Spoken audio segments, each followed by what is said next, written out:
Alright, so I did my presentation on athletic identity. I chose this because when we did our interviews with our siblings and our family members, I found that if somebody played a sport and you asked them who they are and how they identify, they usually mentioned that they were a football player or a basketball player or a soccer player. It seemed to be a big part of their identity. I found this interesting because when you play a sport, you commit yourself to inevitable exile. And what I mean by this is that most people will not go on to play a sport for the rest of their lives. Even the best athletes only play until they're about 35 or 40. So many psychologists think that because of this, playing sports at a young age can actually be detrimental to identity development because it takes away precious time for social development and networking and cultural development and stuff like that. So the question becomes, to play or not to play?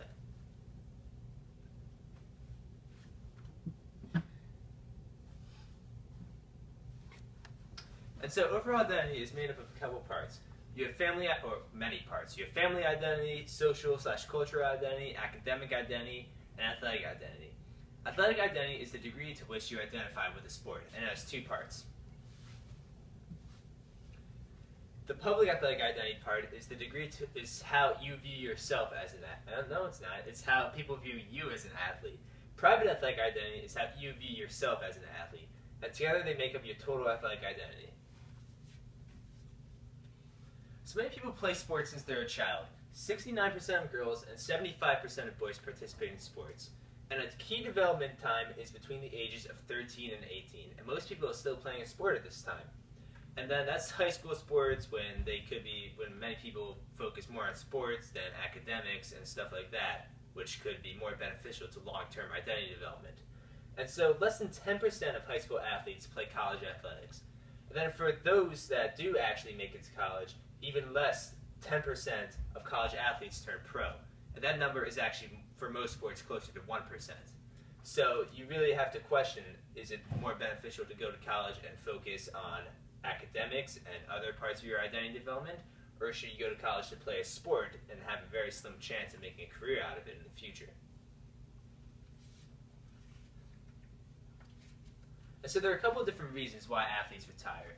You have personal choice, where you just get tired of the sport or you decide that you're done, so you retire. You have injury, where if in a perfect world, I mean, obviously people know what injury is, you get injured and then you can't play the sport anymore. And you have deselection, which means that you can't advance to the next level. You're not good enough to play in college. You weren't good enough to play in high school, or you played in college but you never got drafted into the pros.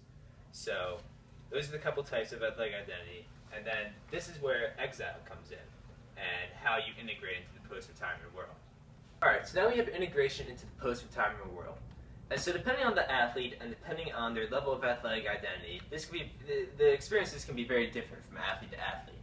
For someone who has a strong public athletic identity, it can be difficult because they're still seeking the recognition, the fame, the attention that they got as an athlete. For someone who has a strong private athletic identity, then they still could be seeking that self-confirmation and that feeling that they can compete at a high level and just that they feel good about themselves for playing a sport. And so many psychologists recommend that for an athlete to prepare well for retirement, they have to prepare beforehand. So they have to get their financial situations in order, so like if they have family members living off their paychecks and they know they're going to retire soon, they need to start weaning their family members off it so that doesn't become a problem in the family. And also, they say that athletes should make friends outside of athletics. Because, as I've kept saying throughout this presentation, athletics don't last forever.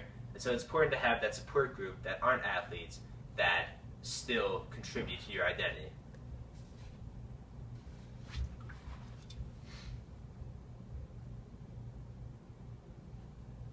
So through all this, there are still many benefits of athletics. You learn how to work hard, you learn teamwork, you learn resilience, work ethic, all that good stuff.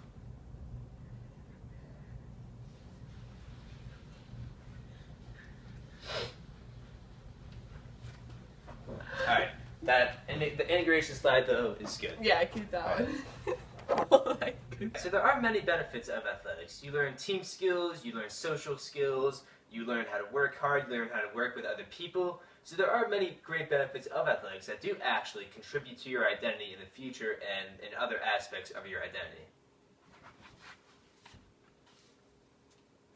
So people grow up their whole lives dreaming to be a pro at a sport, and people tell them, like, if you work hard, you can become a pro, you can keep going, you can do this, you can do that. But eventually, everybody has to face their own inevitable exile and accept their own shortcomings and see that they aren't going to move on to be a pro, or at least not everyone. Maybe you do, and that's great, but for the majority, you won't. And for many people, this can cause an identity crisis because they've put so much time into a sport, and then it's over. Where do they go from there? And this is where exile becomes scary. But this is also where you can learn a lot about yourself and learn about your identity and take parts of your athletic identity and apply it to other parts of your overall identity to have a fuller and more complete identity.